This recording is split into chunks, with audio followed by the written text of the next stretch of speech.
Culture, il y a des techniques qui permettent souvent de rentabiliser avec certaines cultures parmi d'autres cultures.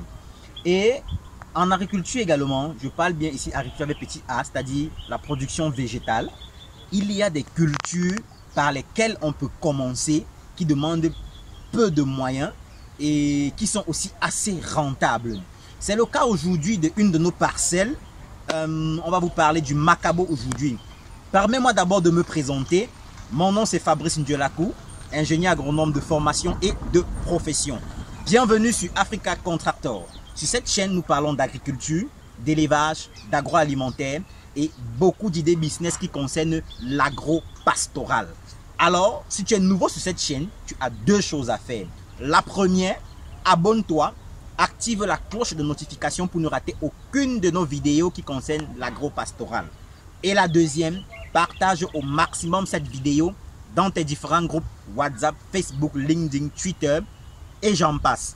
Installe-toi royalement confortable. Nous allons commencer. L'Afrique compte plus d'1,5 milliard de bouches à nourrir chaque jour. 60% de projets agricoles et d'élevage meurent après 6 mois d'existence seulement. Mais pourquoi? D'après la Banque mondiale, ceci serait dû à un manque de formation des propriétaires dans ces domaines. Alors, si tu souhaites investir dans l'un de ces secteurs et surtout gagner beaucoup, mais vraiment beaucoup d'argent grâce à ton projet agropastoral, ceci te concerne. Nous mettons à ta disposition des formations de qualité et sur mesure dans les domaines de l'agriculture, de l'élevage, de l'agroalimentaire et de la provenderie. Attention, ces formations sont disponibles en ligne, mais aussi en présentiel dans nos sites de Côte d'Ivoire et du Cameroun. Pour toute information, contactez le +237 658 58 36 56 et perdez plus de temps, contactez-nous dès à présent.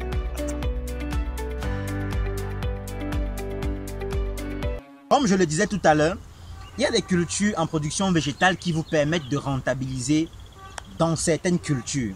Alors aujourd'hui, c'est le cas du Macabo. Là, je vous parle du Macabo. Et la différence entre le Macabo et le taro se reconnaît au niveau de la feuille. Je vais un peu vous faire la différence. C'est vrai qu'ici, on n'a pas mis du taro. Mais je ne sais pas si je peux trouver pour vous montrer. Bon, c'est pas grave. Bon, généralement, la différence entre le Macabo et le taro, c'est quoi? C'est au niveau de la feuille. La feuille du Macabo, déjà, la nervure principale, ou alors la fente principale, si, arrive jusqu'au niveau de la nervure principale de la feuille. Or, par contre, chez le taro, la fente principale s'arrête quelque part là en mi-chemin. Ça n'arrive pas au niveau de la nervure principale. Et les feuilles de taro sont moins larges par rapport à celles du Macabo. Mais c'est vrai aussi qu'il y a un taro qu'on appelle le Makumba, qui vient du nord-ouest Cameroun et du sud-est Cameroun, qui ont aussi des feuilles assez larges.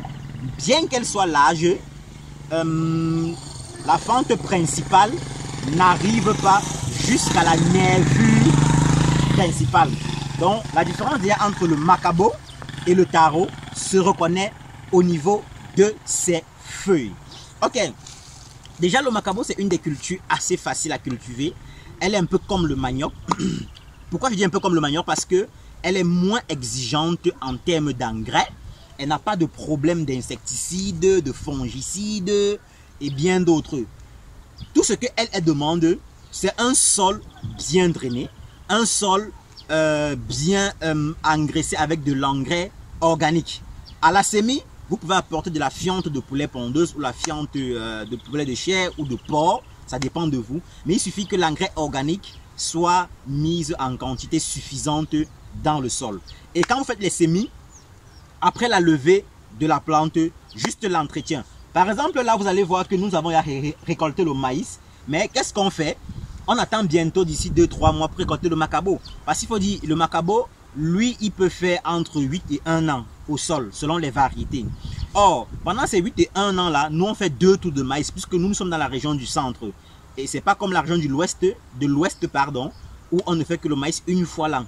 Or, chez nous, dans la région du centre, on fait le maïs 2 fois l'an, c'est-à-dire la campagne de mars et la campagne de septembre qui sort en décembre comme maintenant.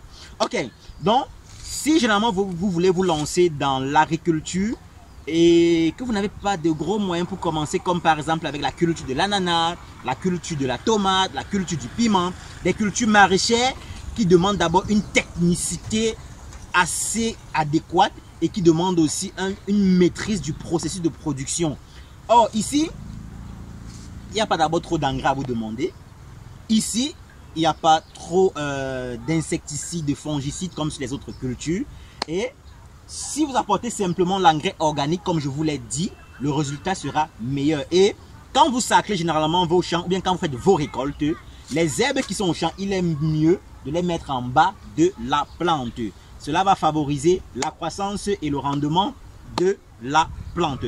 Alors, et une autre astuce est la suivante. Si par exemple vous faites comme un champ de plantain ou comme un champ de maïs, oui, vous pouvez mélanger avec du macabo. Là, cela vous permettra de récolter, voilà, de compléter le bénéfice qu'une culture devait vous produire sur l'autre.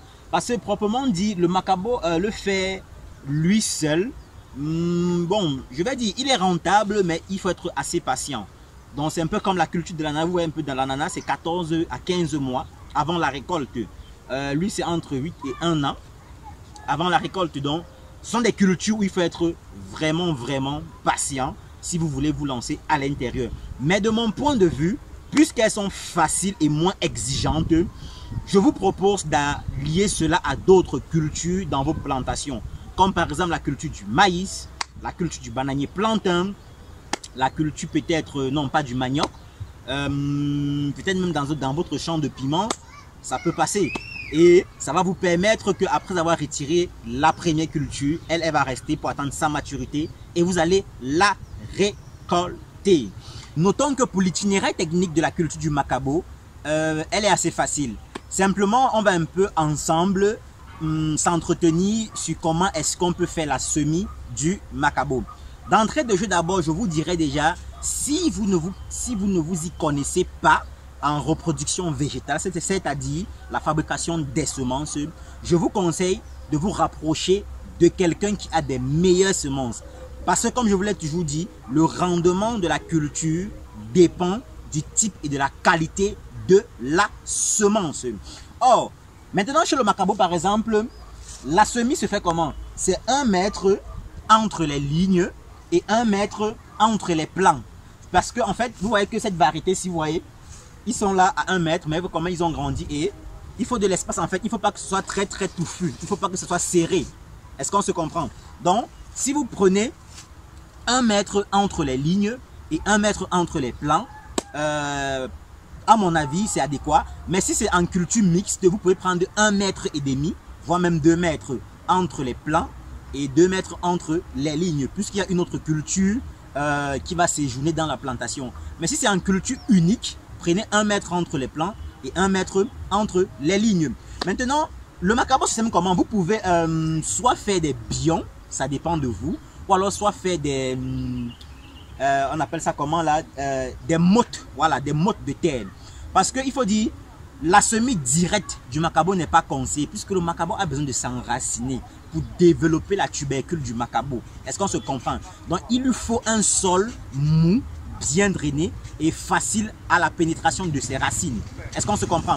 Donc, si vous faites la semis directe, ça va donner, mais la plante en elle-même ne va pas se développer jusqu'à son sommet. Or, si vous faites le semis direct, la plante ne va pas correctement s'enraciner et la formation des tubercules de macabo ne seront pas au top, si je peux le dire comme ça là.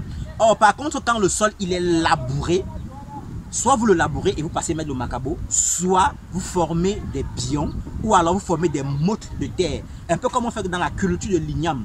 Ceux qui ont déjà pratiqué la culture de l'igname, vous voyez, on fait juste des mottes de terre là et on vient mettre le macabo au milieu. Là, il va trouver une terre assez molle, fragile, pour rapidement s'enraciner et produire du bon macabo.